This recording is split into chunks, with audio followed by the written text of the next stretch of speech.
السلام علیکم ورحمۃ اللہ وبرکاتہ۔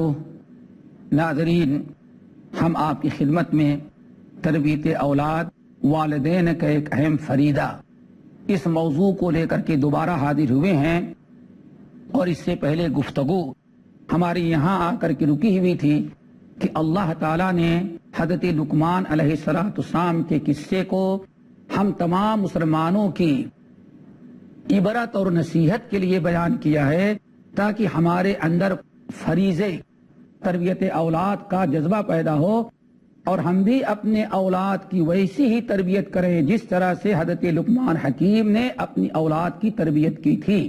لقمان حکیم کا قصہ اختتام پذیر ہوا۔ اب آئیں آخری نبی محمد صلی اللہ علیہ وسلم کو ذرا دیکھیں، انہوں نے تربیت اولاد کا فریضہ والدین پر کس طرح سے عائد کیا ہے۔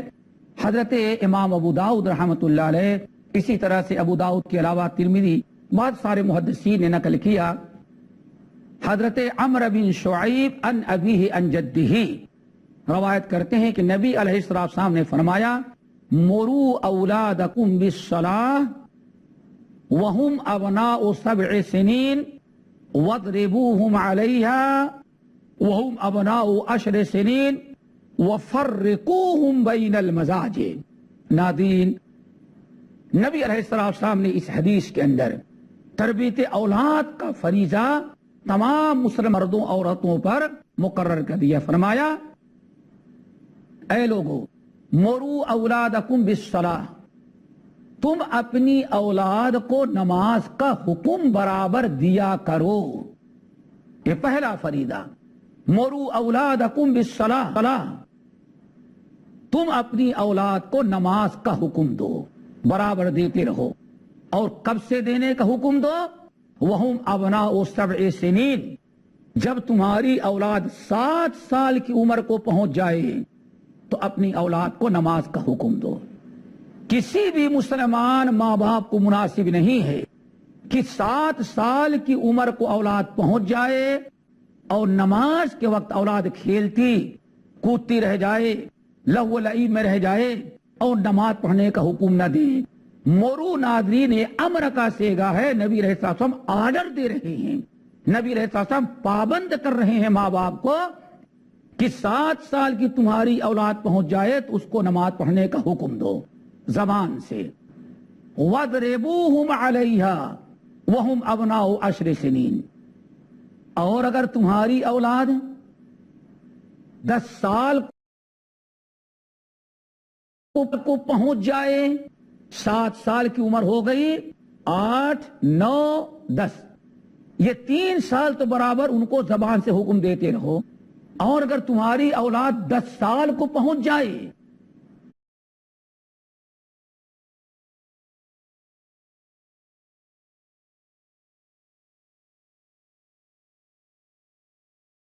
اور اب اگر وہ نماز میں کوتاہی کرتے ہیں تو رحمت للعالمین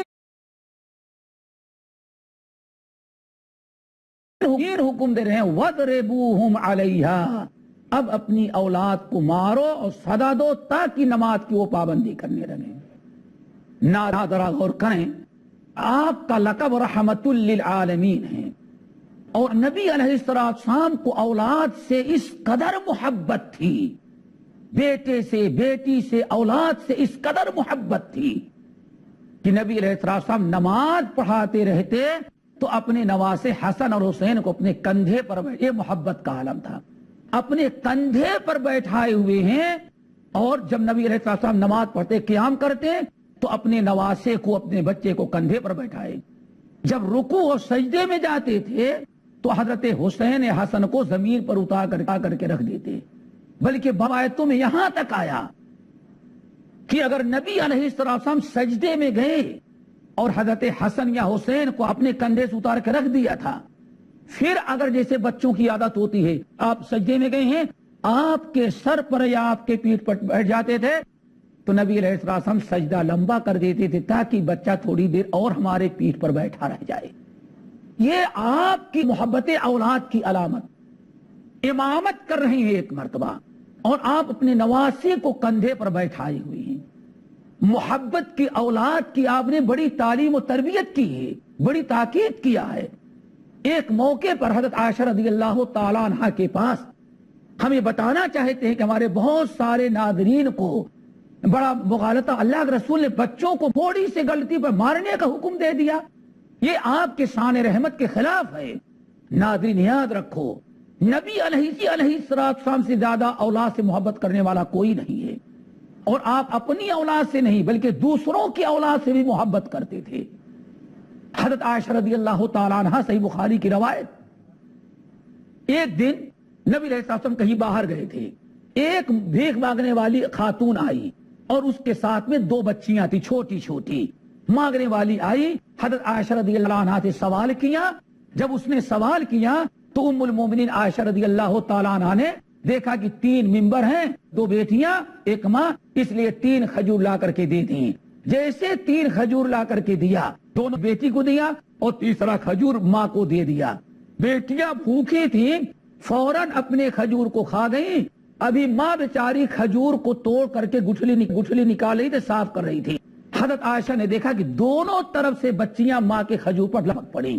ماں بیچاری کی مامتا، محبت غالب آئی، اپنی بھوک پر اپنی اولاد کو ترجیح دیا اور اس نے اس کھجور کے 2 ٹکڑے کر کے، ایک ٹکڑا دائیں جانب بیٹھنے والی بچی اور دوسرا ٹکڑا بائیں جانب بیٹھنے والی بچی کو دے دیا اور اپنا بھوکی چلی گئی۔ حضرت عائشہ رضی اللہ تعالیٰ عنہ نے اس ماں کی اس مامتا اور محبت پر بہت حیرت کا اظہار کیا۔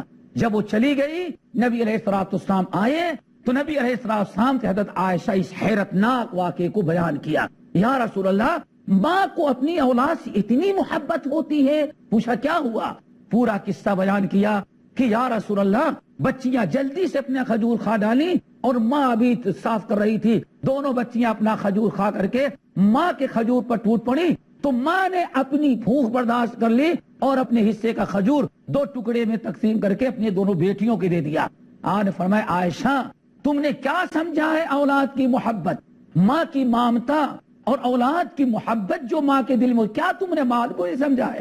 اللہ کی قسم کھا کے کہتا ہوں، انہی دونوں بچیوں کی محبت اس عورت کو جنت میں داخل کر دے گی۔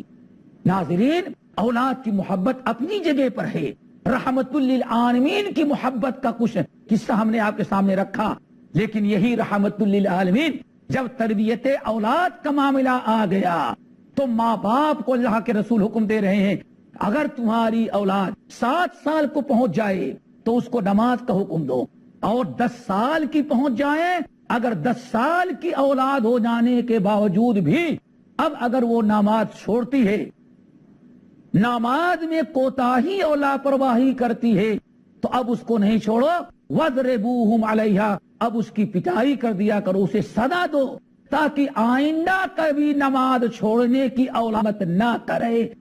آج ہمارے ناظرین، ہم اور آپ جانتے ہیں، جب بچوں کی یہ عمر ہوتی ہے تعلیم و تربیت کی، ڈرانے کی، اور جب بچے ماں باپ سے ڈرنے کے وقت میں رہتے ہیں، اس وقت تو ہم ان کو نماز کے لیے نہیں کہتے، نہ ہم ان کو تنبیہ کرتے ہیں، اور بچے جب بڑے ہو جاتے ہیں اور باپ کے ہاتھ کو پکڑنے اور ان کے مقابلے کے لائق ہو جاتے ہیں، اب ماں باپ اس موقع پر اولاد کو سمجھاتے ہیں تو اولاد نہیں سمجھتی۔ بہرحال عرض کر رہا تھا، یہ تربیت اللہ کے نبی نے ماں باپ پر ذمہ داری ڈالی کہ اپنی اولاد کو نماز کی تعلیم دو۔ ناظرین، اس حدیث کے آخر میں ایک بڑی اہم چیز اور ہے، وہ بھی بیان کر دینا ضروری ہے، وہ یہ ہے، آپ نے ساتھ فرمایا جب تمہاری اولاد 10 سال کو پہنچ جائے۔ ناظرین ذرا دیکھیں، اللہ کے نبی نے جہاں نماز جیسے فریضے کی تعلیم و تربیت کرنے کا حکم دیا ہے، وہیں ذرا دیکھو اخلاق کی کیسی تعلیم دی ہے کہ آپ اپنی اولاد اخلاق کی تعلیم دیں۔ آپ نے فرمایا جب تمہاری اولاد 10 سال کے پہنچ جائیں تو وَفَرِّقُوهُمْ بَيْنَ الْمَضَاجِعِ، اب ہر بچے کا بستر تم الگ کر دیا کرو، ہر بچے کا بستر تم الگ کر دو۔ اب ایک بستر پر 2 بچے نہ سوئیں، ایسا نہ سوئے کہ ہاں ایک بچے کا جسم دوسرے سے مل جائے۔ کیوں؟ ناظرین، نبی علیہ السلام کا زمانہ ہے، آپ ارشاد فرماتے 10 سال کے بچے پہنچ جائیں تو ہر بچے کا بستر الگ کر دو تاکہ کسی بد اخلاقی کے اندر تمہارا بچہ مبتلا نہ ہو جائے۔ شیطان ہے کہیں بچے کو بد اخلاقی پر آمادہ نہ کر دے۔ اس کی وجہ کیا ہے؟ 10 سال کا بچہ جب ہو جاتا ہے تو بہت ساری سوجھ بوجھ، بہت ساری چیزیں اس کے اندر شیطان وسوسہ دلا کر کے اب کرانے کی طاقت آ جاتی ہے اور شیطان کے اندر صلاحیت پیدا کر دیتا ہے۔ اسی لیے نبی علیہ السلام نے فرمایا کہ سب کا بستر الگ کر دو، ان الامان والحفیظ۔ ناظرین، آج کا زمانہ جو نانی نہیں جانتی ہوگی وہ 10 سال کی بچی جانتی ہے، جو باپ بھی نہیں جانتا ہوگا آج فلموں کے ذریعے اور دنیا کی تمام لایانی چیزوں کے ذریعے حرام کاری اور بد اخلاقی کی وہ چیزیں جو دادا اور باپ نہیں جانتے ہیں وہ 10 سال کا بچہ جانتا ہے۔ اللہ کے رسول نے آتے 1450 سال قبل حکم دیا تھا کہ 10 سال کے بچے ہو جائیں تو ان کے بستر کو الگ کر دینا چاہیے۔ اب اس طرح سے نہ سوئیں کہ ہاں نیند کی حالت میں ایک دوسرے کا جسم ٹچ کرتا ہو یا ایک ہے دوسرے سے جسم مل جاتا ہو۔ تو ناظرین، یہ بد اخلاقی سے بچانے کے لیے اللہ کے رسول صلی اللہ علیہ وسلم نے ہمیں تعلیم دیا کہ اپنی اولاد کو ہمیشہ 10 سال کے ہو جائیں تو ان کا بستر الگ کر دو۔ ان کے بستر کا الگ کر دینا بہت ہی ضروری ہے، یہ نبی علیہ السلام کا فرمان ہے۔ اسی طرح سے نبی علیہ السلام نے ایک موقع پر حضرت معاذ بن جبل رضی اللہ تعالی عنہ کو 10 نصیحتیں کی تھی۔ ان 10 نصیحتوں کے اندر بھی ناظرین تربیت اولاد کی بڑی تاکید کی تھی۔ اللہ تعالی ہمیں اپنے اس فریضے کو ادا کرنے کی توفیق نصیب فرمائے۔ ناظرین، مختصر سے وقفے کا وقت آیا ہوا ہے، انشاءاللہ وقفے کے بعد ہم پھر دوبارہ اپنی اس گفتگو کو جاری کریں گے۔ اللہ تعالی ہمیں عمل کی توفیق نصیب فرمائے۔ وآخر دعوانا ان الحمد للہ رب العالمین۔ السلام علیکم ورحمۃ اللہ وبرکاتہ۔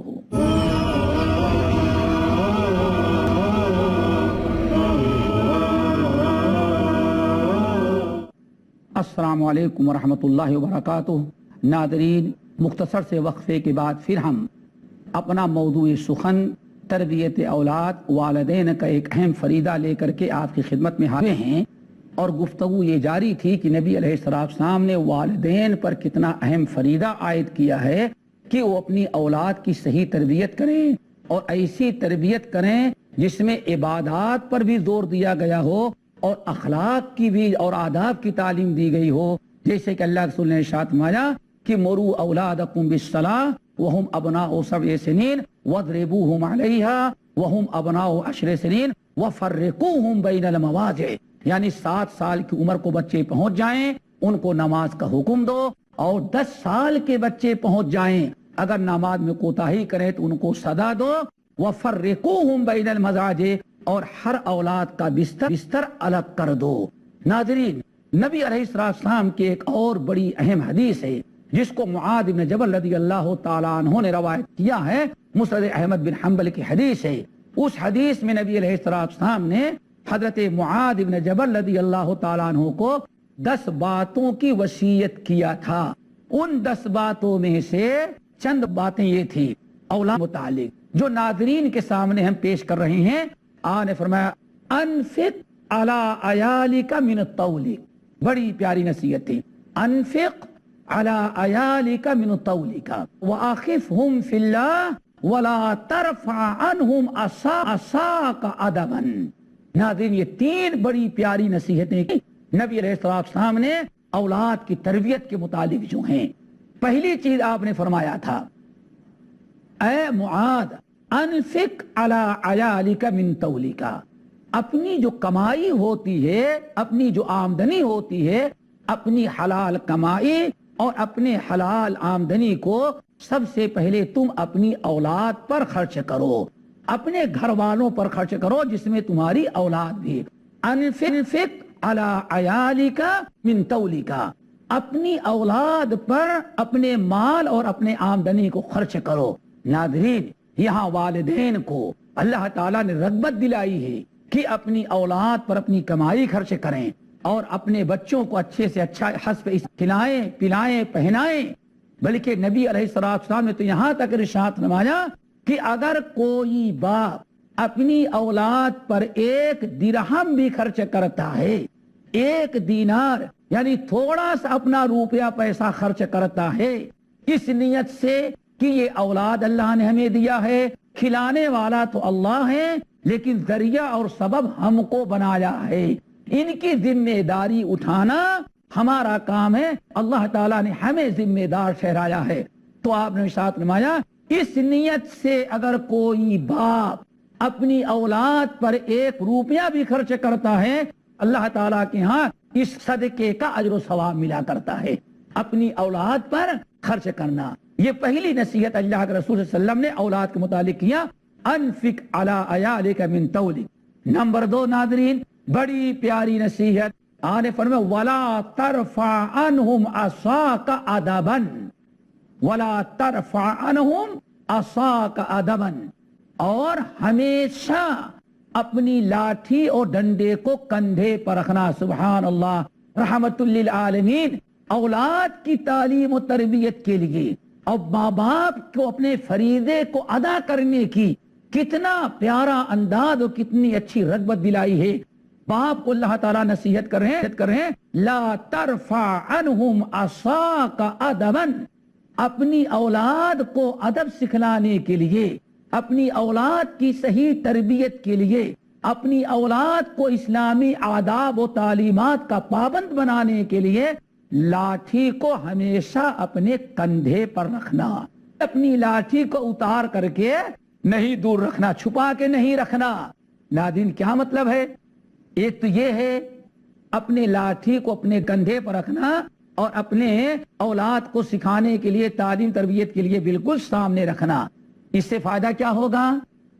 تاکہ اولاد کو یہ احساس ہو کہ والد صاحب کے پاس ہی ڈنڈا رکھا ہوا ہے، اگر ہم نے ذرا سے بدماشی کی تو والد صاحب کو ڈنڈا ڈھونڈنے کی ضرورت نہیں ہے.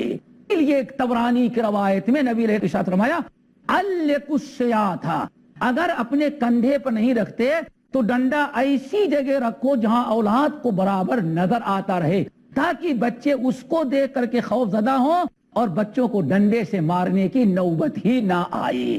یہ ہے ناظرین مقصد نبی علیہ السلام کا. آپ نے فرمایا ادبن. اور یہ مارنا بھی کیوں ہے؟ بچوں کو ڈرانا بھی کیوں ہے؟ ڈنڈا کیوں دکھانا ہے؟ آپ نے فرمایا ادبن. کوئی ان کو تکلیف نہیں دینا مقصد ہے، ان کو اسلامی آداب اور تربیت سکھانا مقصد ہے. اور کبھی ایسا ہوتا ہے شیطان اتنا غالب ہوتا ہے کہ جیسے مثل مشہور ہے کہ لات کا بھوت کبھی باتوں سے نہیں سدھرتا. یہ آخری علاج کا طریقہ اللہ رسول نے ارشاد فرمایا کہ اپنی اولاد کو کی صحیح تربیت کے لیے ضروری ہے کہ اپنے ڈنڈے کو ہاں رکھو جہاں اولاد کو نظر آتا رہے. اللہ اکبر. ناظرین تیسری پیاری نصیحت جو اولاد کے متعلق، ان کی تربیت کے متعلق اللہ کے رسول نے بیان فرمایا وہ یہ جو بہت ہی ضروری ہے وَأَخِفْهُمْ فِي اللَّهِ. جب بھی اپنے بچوں کو ڈرانا تو اللہ تعالیٰ سے ڈرانا. ناظرین یہ بڑی اہم نصیحت ہے اور آج دنیا تقریباً سارے مسلمان اس چیز کو نظر انداز کر دیتے ہیں. ہمارے ہاں اولاد کو جانور سے ڈرایا جاتا ہے، چڑیل سے ڈرایا جاتا ہے، پتہ نہیں سانپ اور بچھو سے ڈرایا جاتا ہے، جنوں سے ڈرایا جاتا ہے، پتہ نہیں بھوت اور دیوی دیوتا سے ڈرایا جاتا ہے. اولاد کو غیر اللہ سے ڈرانا اللہ کے رسول نے اس سے منع کیا ہے. ہمیشہ جب بیٹھو تو اپنی اولاد کو ڈراؤ. وَأَخِفْهُمْ فِي اللَّهِ. اللہ تعالیٰ سے ڈرانا. اللہ تعالیٰ سے کیوں ڈرانا؟ ناظرین امام حسن رضی اللہ تعالیٰ عنہ، نبی علیہ السلام کے جو نواسے حضرت حسن رضی اللہ تعالیٰ عنہ ہیں، وہ بڑی پیاری بات کہتے تھے کہ بچپنے میں جب بچے چھوٹے سے رہتے ہیں، بچپنا رہتا ہے، کمسنی ہوتی ہے، کمسنی میں کسی چیز کو بتا دینا، بچوں کو کوئی بات سکھا دینا، بچوں کے تعلیم و تربیت کر دینے کی مثال ایسی ہے کہ جس طرح سے پتھر پر کوئی چیز لکھ دیا جائے. پتھر پر لکھی ہوئی چیز جو ہوتی ہے، پتھر پر جو نشان لگا دیا جاتا ہے وہ کبھی مٹتا نہیں. در و دیوار پر جو چیز آپ لکھ دیں گے وہ مٹ جاتی ہے، لیکن پتھر پر جو چیز لکھ دی جائے، کنڈا کر دی جائے، تراش دی، پتھر پر لکھی ہوئی چیز کبھی نہیں مٹتی. حضرت حسن رضی اللہ تعالیٰ عنہ کہتے ہیں جس طرح سے پتھر پر لکھی ہوئی چیز کبھی نہیں مٹتی، اسی طرح سے بچپنے میں جو بات بچوں کو بتا دی جائے وہ بچوں کے دل سے کبھی وہ بات نہیں نکلتی. یہ ہے ناظرین کہ بچپنے میں جو چیز بیان کی جاتی ہے بچوں کے دل و دماغ سے وہ بات نکلتی نہیں, اور بڑے ہو جانے کے بعد کسی بڑے آدمی کو سکھانے یا کسی بات کے بتانے کا اور اسے سمجھانے کی مثال یہ ہے جیسے پانی پر کوئی لکیر کھینچتا جائے. پانی پر لکیر آدمی کھینچتا جاتا ہے, لمحے بھر میں پانی مل جاتا ہے اور لکیر مٹ جاتی ہے. تو کیسے ایسے ہی بڑے ہونے کے بعد جو تعلیم و تربیت کسی کی کی یا جو اس کو بتایا جائے گا وہ پانی پر لکیر کے مانند ہے. ایک طرف سے آپ اس کو یاد کرائیں گے یا یاد کریں گے, دوسری طرف سے وہ ذہن سے بات نکلتی جائے گی. بچپنے میں نبی علیہ السلام ارشاد فرماتے ہیں کہ بچپنے میں جو چیز آپ اپنے بچوں کی تعلیم و تربیت کر دیں گے, جو بتا دیں گے, وہ مرتے دم تک زندگی گزر جاتی ہے لیکن بچپنے کی سیکھی ہوئی بات نہیں دل و دماغ سے نکلتی. اسی لیے اللہ رسول نے ارشاد فرمایا اپنی اولاد جس کا دل بالکل نرم ہے, جو کچے دل و دماغ کا ہے, کم سنی کے عالم میں اس کو غیر اللہ سے کبھی نہیں ڈراؤ. غیر اللہ سے اگر ڈرا دو گے تو کیا زندگی بھر وہ غیر اللہ سے ڈرتا رہے گا. اسی لیے بچپنے میں ڈراؤ تو اپنی اولاد کو اللہ تعالیٰ سے ڈراؤ, جہنم سے ڈراؤ, عذاب قبر سے ڈراؤ, اللہ کے پکڑ اللہ تعالیٰ کے غضب سے ڈراؤ, تاکہ اولاد بڑی ہونے کے بعد بھی اللہ تعالیٰ سے ڈرتی رہے. ناظرین ذرا غور کریں, اگر کسی کی ماں نے بچپنے میں اگر کوئی بچہ سوتا نہیں اور اس کی ماں بچے کو سلانے کے لیے جنوں سے ڈرا دیا یا کسی غیر اللہ سے ڈرا دیتا ہے, کسی بھوت اور چڑیل سے, تو اگر وہ بچہ جوان بھی ہو گیا ہے تو جس مخلوق سے ماں نے بچپنے میں ڈرا دیا تھا اس مخلوق کا ڈر اور خوف آج تک دل و دماغ سے اس کے نہیں نکل پاتا. اسی لیے اللہ رسول نے ارشاد فرمایا واخفہم فی اللہ, یہ فریضہ ہے کہ انسان اپنی اولاد کو اللہ تعالیٰ سے ڈرائے. ناظرین اسی لیے اللہ رب العالمین نے ہمیں قرآن پاک کے اندر بھی حکم دیا ہے, ایک بڑی ذمہ داری آیت کی ہے, یہ سورۃ طٰہٰ کی آیت ہے. اللہ تعالیٰ فرماتے ہیں وَأَمُرْ أَهْلَكَ بِالصَّلَاةِ وَاسْتَبِرْ عَلَيْهَا لَا نَسْأَلُكَ رِزْقًا نَحْنُ نَرْزُقُكَ وَالْعَاقِبَةُ لِلتَّقْوَىٰ. اے نبی آپ خود بھی نماز قائم کریں اور اپنی اولاد کو بھی برابر نماز کا حکم دیں. ناظرین ذرا غور کریں, نبی علیہ السلام کو حکم ہو رہا ہے وَأَمُرْ أَهْلَكَ بِالصَّلَاةِ وَاسْتَبِرْ عَلَيْهَا, اپنا کو نماز کی تاکید کریں اور خود آپ بھی نماز پر قائم رہیں. ذرا غور کریں, اللہ تعالیٰ نے اس آیت میں ماں باپ کو اپنے نماز پڑھنے سے پہلے اولاد کو نماز کی تاکید کرنے کا حکم دیا جا رہا ہے. ناظرین یہ فریضہ ہے اور یہی مطلب ہے ان تمام گفتگو کا کہ اپنے آپ کو جہنم سے بچاؤ اور اپنی اولاد کو جہنم سے بچاؤ. ناظرین یہی اس بات کو ہم مکمل کرتے ہیں کہ اولاد کی تربیت جو اہم فریضہ ہے اس موضوع کو ہی مکمل کرتے ہیں. اللہ تعالی ہمیں اور تمام ناظرین کو اپنی اولاد کی صحیح تعلیم و تربیت کرنے کی توفیق نصیب فرمائے. وقت اختتام پذیر پہنچا, انشاءاللہ ہم جو بات آپ کے سامنے لے کر کے حاضر ہوں گے وہ اسی سلسلے کا ایک نیا موضوع ہوگا کہ اولاد کا حق والدین پر والدین کے حقوق سے مقدم ہے. وآخر دعوانا ان الحمدللہ رب العالمین. السلام علیکم ورحمۃ اللہ وبرکاتہ.